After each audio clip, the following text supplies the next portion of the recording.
Mes chers frères et sœurs, paix et bien dans le nom de notre Seigneur Jésus-Christ, en ce jour où l'Église célèbre la solennité du Sacré-Cœur de notre Seigneur Jésus-Christ, une seule chose je nous propose aujourd'hui pour notre méditation.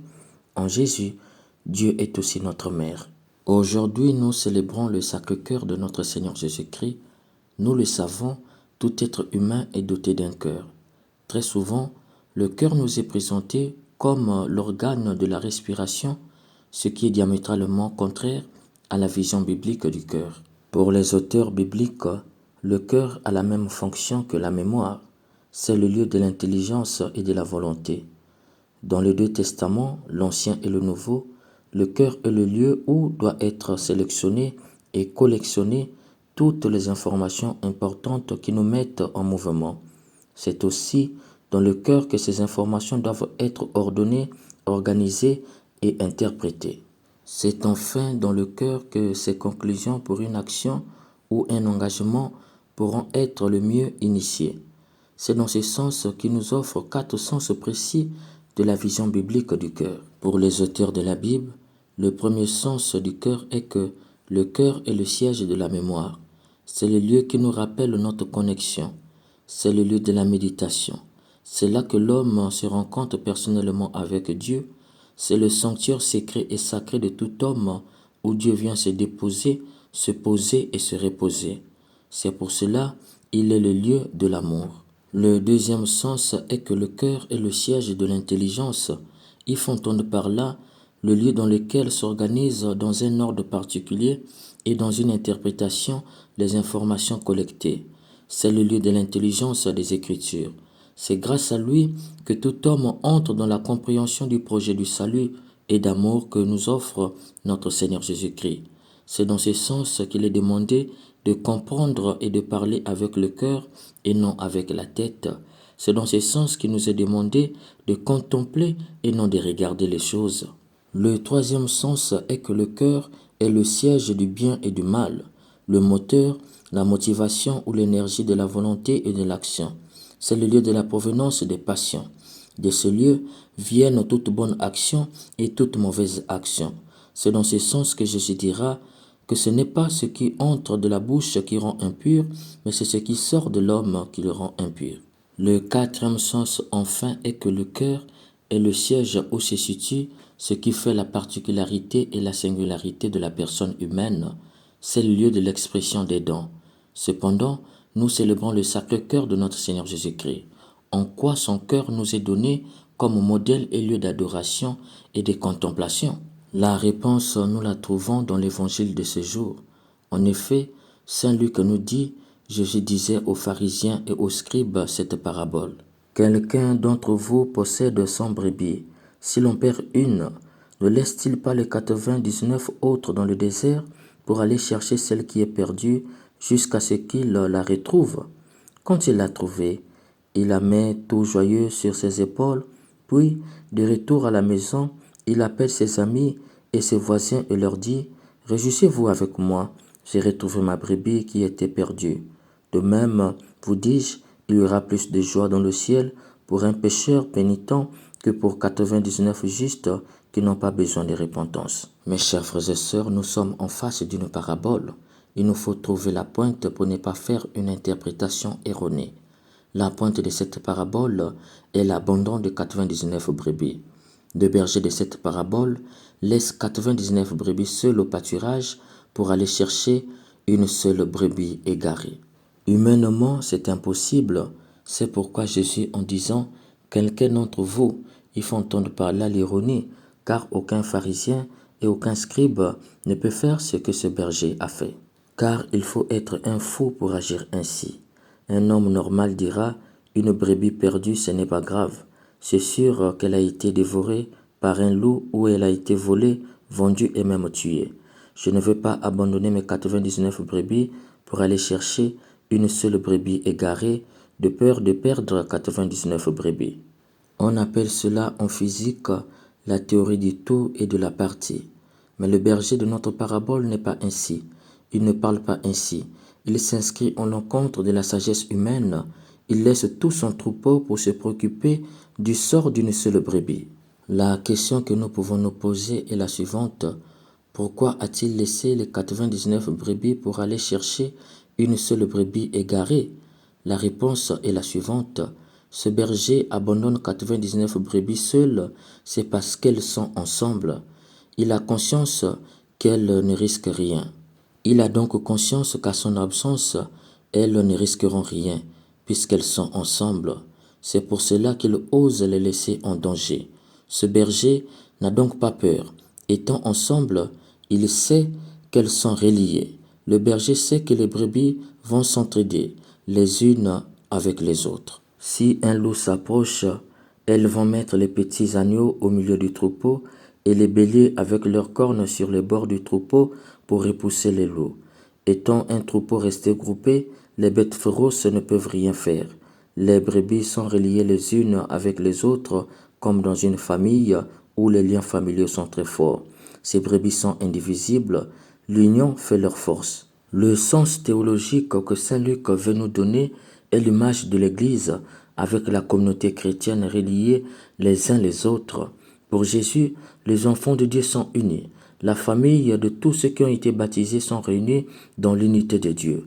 Pour le Jésus de Saint Luc, même si Dieu semble parfois être absent, les chrétiens ne doivent pas s'inquiéter. Leur propre unité est une force. Grâce à cette unité, le diable ne peut rien faire. Signalons que le diable, c'est le diviseur, c'est lui qui veut diviser le peuple de Dieu. Mais étant soudé dans le ciment de la foi, le peuple de Dieu peut résister. Mes chers frères et sœurs, c'est là que tout devient intéressant dans cette parabole. Le berger a tellement confiance qu'il peut se soucier de la brebis égarée. C'est très fort comme image. Saint Luc nous dit, il a laissé tout son troupeau pour aller chercher une égarée. Il faut entendre par là qu'il a cherché partout. Il a demandé, écouté, exploré les buissons, les ravins et les trous. Mes chers frères et sœurs, je ne sais pas si vous percevez la métaphore dans le propos de Jésus. Depuis la nuit des temps, Dieu est perçu comme le Dieu qui connaît tout, l'omnipotent, l'omniprésent. Il voit tout et sait tout en avance. Dans cette parabole, les brebis, c'est nous, et le berger, c'est Dieu. Nous le savons, Jésus est Dieu. Comment peut-il chercher une brebis égarée? Comment peut-il demander, observer, écouter et explorer? Dieu devrait déjà savoir où la brebis se trouvait. Qu'est-ce que Jésus veut nous apprendre par cette métaphore? En fait, Jésus vise à nous révéler Dieu comme notre mère. Jésus veut que nous voyions en Dieu notre Père, mais aussi et surtout notre mère. N'oublions pas que l'évangile de Saint Luc est l'évangile de la femme. La figure de la femme est très forte dans son évangile. C'est pourquoi il nous révèle le visage d'un Dieu mère. Dieu connaît tout et voit tout. Mais si Jésus révèle que le berger a demandé, observé, écouté et exploré, ce n'est pas pour nous révéler un Dieu qui n'est pas omniprésent et omnipotent. Non, le projet de Jésus est ailleurs. Jésus vise à nous révéler le visage féminin de notre Dieu. En effet, seule une mère peut abandonner plusieurs enfants à la maison pour aller rechercher celui qui est égaré. Le terme grec pour qualifier cette brebis égarée est réfractaire, c'est-à-dire que c'est une brebis réfractaire, donc rebelle. Seule une mère n'abandonne pas son enfant rebelle. Peu importe son degré de rébellion et de criminalité, il restera l'enfant de sa mère. Et Jésus va bien illustrer les éléments qui révèlent le visage mère de notre Dieu. Quand il la trouve, il ne la gronde pas, ne lui donne pas des coups de bâton. Pourquoi? Parce qu'une mère est caractérisée par la vie. Au nom de cette vie qui lui est chère, elle est capable de rentrer dans le feu pour sauver son enfant sans rien lui reprocher. Jésus poursuit, lorsqu'il la trouve, il ne la ramène pas en coup de bâton en marchant derrière elle, mais non, il la soulève sur les épaules. Qu'est-ce qu'il y a à dire? Jésus nous révèle l'image de la tendresse d'une mère qui prend son fils pour marcher avec lui étant malade, peu importe son poids et la distance, elle veut tout simplement sauver son enfant. Jésus poursuit, le berger ne ramène pas la brebis tout de suite dans le troupeau, mais il la ramène à ses amis pour qu'ils fassent ensemble la fête. C'est l'image d'une mère qui ne veut garder rien pour elle. Toute maman veut que les gens se retrouvent autour de son enfant pour faire la fête à son honneur. Nous le voyons lors des anniversaires et d'autres événements heureux comme le baptême. Par contre, ici, Dieu est plus qu'une mère. Il fait la fête pour son enfant rebelle. Il ne le fait pas parce qu'il a satisfait à son examen ou qu'il a reçu le baptême, ou mieux pour son anniversaire, comme l'auraient fait nos mamans humaines. Dieu notre Dieu organise une fête en l'honneur de son enfant parce qu'il s'était rébellé. Voilà donc le cœur que nous célébrons aujourd'hui. En Jésus, nous célébrons le cœur de Dieu, mais le cœur d'une mère, compatissant, tendre et tolérant. On peut comprendre pourquoi dans la première lecture, Ézéchiel dit « Dieu veille sur ses brebis ». Chez les Juifs, c'est la fonction d'une mère. C'est pour dire que Dieu, dans le cœur de Jésus, nous révèle à un visage de père, mais aussi et surtout de mère. Nous aussi, il y a du père et de mère en nous. En psychologie de profondeur, il est dit que chacun de nous porte l'anima et l'animus. L'anima, c'est l'archétype qui fait la féminité d'une femme, c'est ce qui domine en elle et qui fait qu'elle est douce et tendre, capable de compassion et de tendresse. Mais en elle, il y a une petite quantité d'animus qui lui permet d'avoir un peu de masculinité. En elle, il y a aussi un peu de force et de courage. L'animus, quant à lui, est l'archétype des hommes qui le rend différent des femmes. C'est ce qui fait d'un homme quelqu'un de fort et de courageux. Plus de force et de courage en lui, le travail d'abord, parce que c'est le lieu d'expression de force et de courage. Mais en lui, il y a aussi l'anima qui régularise cette force et ce courage par la tendresse et la douceur. Quand chez une femme l'animus domine, elle sera une femme avec une expression masculine. Quand chez un homme l'anima dépasse, il sera un homme avec une expression féminine. Ce qui veut dire qu'en chacun de nous, il y a du père et de mère, de l'homme et de la femme. Jésus nous révèle ce matin qu'il en va de même pour Dieu. En fêtant le cœur sacré de Jésus, l'Église nous révèle le modèle qu'il faut imiter, le cœur de Dieu notre mère. Nous avions à imiter le cœur des femmes à l'image de Dieu. On peut comprendre pourquoi notre mère Marie est le reflet extérieur de ce visage de Dieu mère. Notre monde a besoin des hommes et des femmes avec le cœur de mère. Trop de force aujourd'hui, trop de courage. Plus que jamais la violence est reine. Toutes les guerres sont l'expression de la violence des cœurs des hommes. Toutes les tueries sont l'expression de la violence des hommes. Toutes les trahisons et les infidélités sont également cette expression. L'homme en nous est plus que jamais devant. Si une femme peut rentrer dans le feu pour aller sauver son enfant, c'est parce qu'elle est l'expression de la vie et non de la mort. Si elle aime le mariage, c'est parce qu'elle est l'expression de la fidélité. Remarquons bien, nombreuses sont des veuves qui ne sont pas remariées que des veufs. Si elle prend l'enfant en bras, c'est parce qu'elle est l'expression de la tendresse. Hélas, cela manque au monde d'aujourd'hui. Les femmes elles-mêmes sont donneuses de mort par les avortements. Elles sont devenues l'expression d'infidélité et de violence. Elles sont pour certaines la contradiction de l'être même de la femme. Mes chers frères et sœurs, jusque-là nous avions mis la figure des hommes en avant. Soyons francs, cela n'a pas marché. Et si nous essayons le contraire, en mettant d'abord le visage de la femme devant, ma foi, tout ira bien, car une femme reflet de la Vierge Marie, mise devant, c'est le salut d'un État. Un homme qui gouverne avec un cœur de mère plutôt que de père, dirigera avec plus de tendresse, de douceur et de tolérance.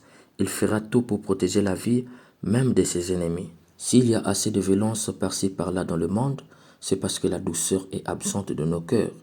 L'homme en nous est plus que jamais devant. Essayons de mettre la femme en nous devant, nous verrons qu'il y aura plus de douceur. Or la douceur est la mère de la rigueur, la régulatrice de la violence, la plénitude de la force et le moteur du respect. On ne dirige mieux qu'avec la douceur. Qui dirige avec la douceur fait advenir l'amour. Et là où il y a l'amour, il y a la paix. Si le monde est sale, c'est parce que l'homme en nous est plus que jamais devant.